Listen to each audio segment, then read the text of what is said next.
If you had to battle the final candidate chosen to become the next god, what would you do? You'll have to figure out how to beat the smartest man in the world, who's on a mission, by the way, to wipe out humanity, and will have to watch all of your friends and loved ones die, while avoiding getting captured by the greedy government. I'm going to break down the mistakes made, what you should do, and how to beat the final phase of the god games in Platinum End. These kids are going to have to fight demigods with insane powers. God is going to retire in 999 days, and has sent out guardian angels to select contestants to take his place before that happens. But for some reason, the angels only select rejects from society who try to kick the bucket, cause that totally won't backfire at all, giving a few sad people a second shot at their miserable life. Like soft boy Mirai and his team, going through hell to stop one narcissistic douchebag contestant named Polyman. The guy states he will become God and kill anyone in his way using his powers, but Mirai and his friends are too badass and chase most of Polyman's minions away. This one desperate bad guy girl, yes it's a girl, threatens Mirai that she will unleash a horrifying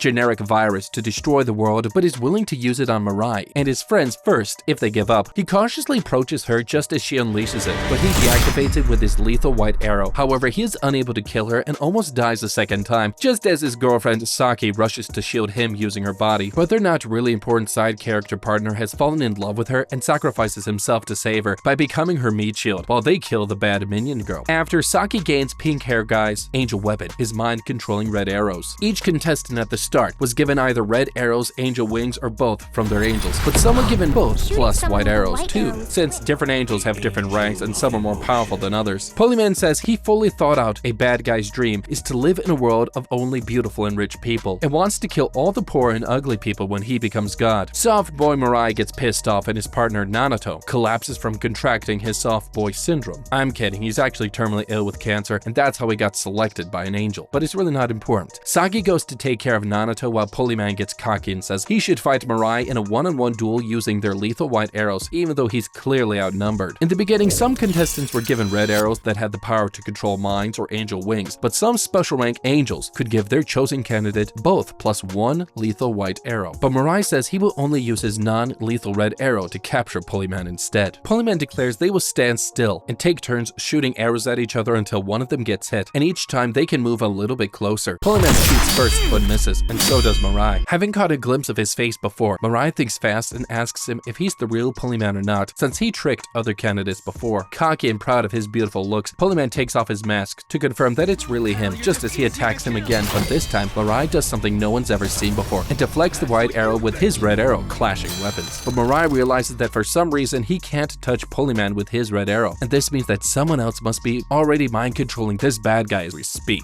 Okay, yeah, well it might seem like this guy is all the cards, I would take out Polyman by highlighting the fact that we're dirty, nasty, sausage-loving peasants, so we can take advantage of something that he has known as pride. This kid, we already know for a fact that he comes from a rich family and has insane self-pride and confidence in himself, which is known as hubris, and he already thinks we're beneath him, which means we can take him out because he is underestimating us. I would lean into his beliefs by making him think we're even more disgusting than we really are, by announcing right now something that would shock any rich person who heard this by saying that we love eating the hot dogs and cheap pizza at Costco daily, at least 3 times a week, and oh my gosh, we even bathe in it. This would no doubt shock Polyman's $1 billion Wagyu steak-eating butt and would make him think we're poor and useless while we prepare our next move. Up until now, Polyman has been a careful planner, which people have mistaken for skills. But in reality, he's only super skillful through planning, adapting on the fly in real time when things are unaccounted for. Ooh, now that's a real skill. And him wanting to battle us right now one-on-one while he is outnumbered and letting the hostage flee? That's stupid! He's getting reckless. Because no sane, careful planner would have agreed to play one-on-one with us under these conditions. Whether he thinks so little of us or is planning to double-cross us at the last minute, I don't care. I would prepare all possibilities by radioing in my team here to respect the game rules while waiting for my signal, telling them to subtly float behind Polyman for what comes next. Now, it's noted that the candidates can only kill what they can see and have no superhuman senses. This means that they can be prone to attacks from their blind spots or really anywhere where they can't directly see with their eyes. As Mirai, I would attack him first while ordering Saki mid-strike to attack from right behind him. It's either gonna successfully kill him or distract him long enough that we can kill him from the front. At this point, all of Polyman's minions are either dead or have run away. He's outnumbered and he's a rich prick, which means there's no reason for soft boy Mirai to fight fair or noble at all. Mirai knocks down the arrow and uses his wings to blind Polyman while trapping his weapon, unable to grab another contestant's wings. Polyman now can't see and goes crazy, even trying to stab him. But Saki rushes down to pin his other hand, trapping his arms with their god tether bracelet. Now trapped and blind, Polyman waits for his death by Narrated, now even more sick as balls, and uses the last of his strength to blast his butts to bits. Thinking they stopped the main bad guy of this competition, that's when all of Polyman's weapons are instantly transported away to another mysterious candidate. This confirms Mirai's suspicions that someone was really controlling Polyman's mind with a red arrow this whole time. Too sick from the cancer spreading and unable to survive until the god competition is over, Narrated kicks the bucket as his angel comes down and offers Mirai and Saki his god weapons. Meanwhile, the government combs the crime scene and starts tracking down who Polyman is and the other candidates. Later, Mirai works on how many god candidates are left to track down, which is 4 by the way, and gets worried who took all of Polyman's weapons because they must be a real ruthless killer. One day after the main events, the person responsible for mind-controlling Polyman reveals himself on the news, and he's a kid, a 6th grader named Susumu, who shows up with his angel, who only other god candidates can see, and reveals to the world what's really been going on and exposes all the gods, angels, and their powers. Shocking Mirai, but he states that he is not interested in becoming god, since he was watching the match with Polyman earlier. He asks the world to help him find the rest of the god candidates. Both knowing his identity, he declares he wants him, the man wearing the red suit, to be the next Polyman. Mirai and his team then realize that Susumu is forcing them to reveal themselves before the world finds them. The cops show up to try and capture him, but he easily escapes as the world leaders start the manhunt to capture all of them. Later, Mirai and Saki try to go back to school to lay low in the meantime, but a man approaches them in a car, offering them candy, a ride. Mirai gets in nervously as the man says he's from the police and has been ordered to capture all candidates, but he won't because he's secretly on their side, revealing that his partner went to talk to Saki. Heading over there, they find out that she has shot police guy's partner with a red arrow in self-defense. Mirai assures the cop that his partner is just under Saki's spell, and she will be able to control her for 33 days. Everyone finally lowers their guard, and the police introduce themselves as Masaya and Yumiki, but they warn them that the world's government are now targeting them to capture and use all the god candidates as weapons. They need to stop them, and it's only a matter of time before their identities are revealed. They offer to let them stay at their home and give them new phones to contact them. Mirai and Saki's angels Nase and Revel can tell they aren't lying, so they agree to join forces and get more info on the other candidates. One girl named Tamari has been captured, meaning there's 2 missing candidates left for them to find. Saki lets mind-controlled Yumiki borrow one of her red arrows for the time being. They head off to find the second last god candidate, this kid named Suji. Invading his house, they spot his angel, or Garo, the angel of darkness, but realize he's not a first-rank angel. Shuji deduces that Mirai is the one known as Red, the one he saw on the news, and tells them they can kill them if they want, since he has no interest in becoming god, but Mirai says they'll need his consent to determine who the god will be before he kicks the bucket, making Shuji agree to hold off kicking the bucket until the competition is over, and he temporarily joins them. Cool. They all head back to Masaya and Yumiko's house and discuss where the final god candidate could be hiding. They come up with an idea to lure Susumu out by getting the public's attention. Flying out into the city, they finally lure him out, but he shoots a surprise arrow at Mirai, confirming that he is the one who defeated Polyman. Okay, what the heck? These guys are setting this up stupidly and could have lured in Susumu by planting a fake and relying on Susumu's brain and some S&M exotic bondage techniques. Let me explain. The goal was to try and find out this bad guy and try to tug it up. Well, they failed that plan and now they're creating a plan B in case shit went south. Look, if I was them, I would have used what Polyman did before by creating a Saki dummy doll. Mirai flying with the dummy doll fully suited in the sky like we were holding hands while landing on the roof of a building in town. Mirai could have held the doll's hand like they were flying together, which would have gotten the public's attention anyway. And from there, we could have lured Susumu out to meet us, falling right into our trap. It's known that Susumu is no more than 12 years old, which means he's a baby. He already has a weakness because of his underdeveloped brain. Yes, that is a thing. At that age, the part of the brain responsible for various functions, the prefrontal cortex, like decision-making, planning, problem-solving, impulse control, is not done developing. From knowing this, it's safe to assume that he likely does things without thinking and is much as easily influenced and cannot plan long-term and is more willing to take risks. All of these are things that we can use. If I was Mirai, us being planted on the roof with fake Saki all covered up means that Susumu would also join us by landing on the building instead of floating in the sky. This move alone would immediately restrict his visibility. Him thinking the fake Saki was the real one would also give us precious time to radio and the real Saki to attack from all vantage points from the building that would reduce her being spotted, catching Susumu off guard while we attack from the front again and simultaneously use our Polyman SMM bondage techniques on this kid, trapping him with our indestructible bracelets and binding him with our angel wings. And then from here we could have easily held him hostage and figured out what he wanted while performing my favorite afternoon activity.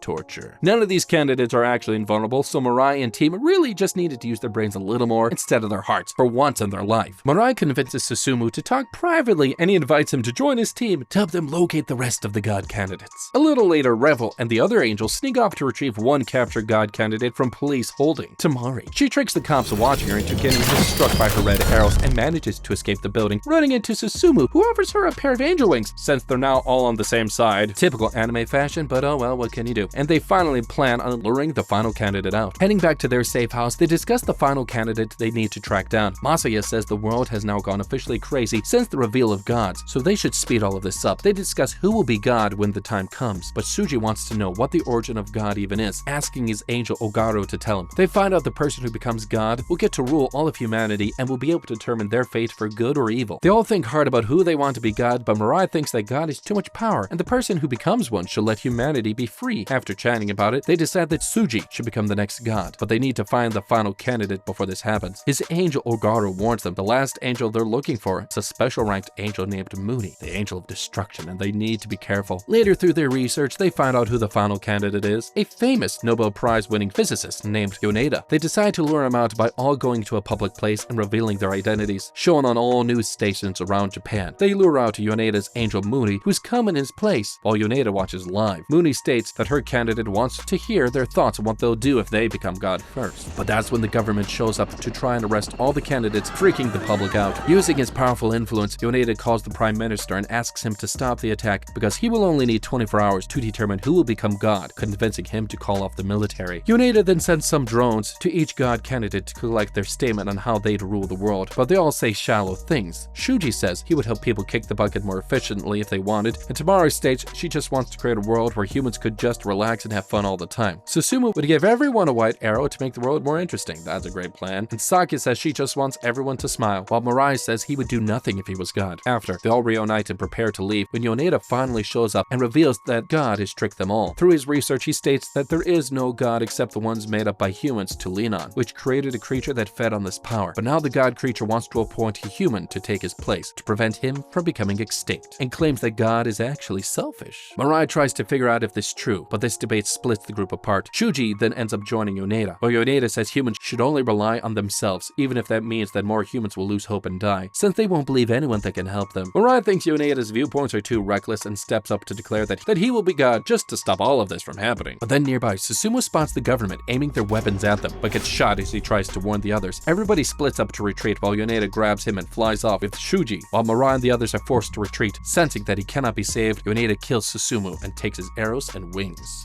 Okay, what the frick? These guys did everything horribly wrong. And while they didn't know what Yoneda was capable of, they could have predicted his character by just relying on the one common thing that all God candidates share, they're angels. While all God candidates may not know who they're up against, they can know who their angels are, and knowing this, they could have figured out what type of candidate they were up against based on what the angel was known for. If they knew this angel was the angel of trickery, they could prepare to get tricked and come up with backup solutions in case they ran into a trap. Muni is known as the angel of destruction. If we compare Muni, the angel, to real-life gods, picking apart common themes and archetypes found in mythology and storytelling across different cultures, we could have predicted that Muni's candidate would have picked someone with certain crazy qualities. Someone willing to do anything, someone who has connections, someone powerful, who didn't care about human life and views destruction as a necessary tool in order to cull the universe. Someone capable of handling such a feat means that they could have assumed that they were up against someone crazy powerful, but they didn't use Yoneda's god to their advantage at all, which is dumb. And to lure out Susumu, they talked to him up at the sky where the military chopper showed, which means it makes no sense that this time they chose to have the same meeting down here with a much more dangerous opponent. It was obvious that they were no doubt going to be targeted even harder this time, since they were now on this world's radar. However, unlike Susumu, tricking Yoneda to come out would have been much harder. That's why if I was them, I would have still lured out Yoneda in the same way, and would have at the very least carried or tried to find some type of body armor to wear, similar to how we did it in the beginning in the fight against Pulleyman. They knew we were invincible to bullets, but they showed up to face a dangerous villain and the world without even nothing? No protection? Are you freaking kidding me? Heck, I would have tested out the full extent of our angel powers and what our weaknesses were ages ago. But that's just me. These guys are stupid, because only just now finding out that bullets could take us down is a really big oversight on their part. And that reminds me that everyone here is still 15 years old. Oh my freaking gosh. The next day, Mirai's team all officially vote for him to become God so he can stop Yoneda, while Yoneda elsewhere shoots a red arrow into Shuti's chest to control him. He then calls Mirai to warn him to stay low for a while until they meet next. Since now the world knows God candidates can be killed, to keep them extra safe, Saki and Masaya then moved Mirai's team to an underground hidden bunker to keep them safe, while Saki makes Yumiki shoot a red arrow into Masaya to make him find out more about the government's plans for the God candidates. But Masaya also reveals that he actually knows Yoneda because they went to school together. together. Ooh, talk about a plot twist. And they think that since he barely knows him from school, he should join Mirai the next time they go to talk to him, because he might be able to convince him. Meanwhile, Yoneda reveals his backstory to Shuji, saying he was so smart that he was only in school for 2 freaking weeks before he left to carry on his research that got him famous. But all the attention meant that he was unable to work as much and got sad and depressed. He tried to kick the bucket, but that's when his angel Mooney showed up to save him. Mooney also tells him more info about the other angels, saying that unlike other angels, Nase is special since she can actually touch her candidates. Yoneda worries that she might be able to shoot the other angels and interfere with his plans, but Mooney isn't sure. Being extra safe, he uses his powers to control the Prime Minister and other government officials so they can open up a secure meeting spot for all the god candidates coming up, while he sets up a plan to kill them all. Going on to live TV, the government then announces to the god candidates that they will be able to meet Yoneda in 5 days at a secure location,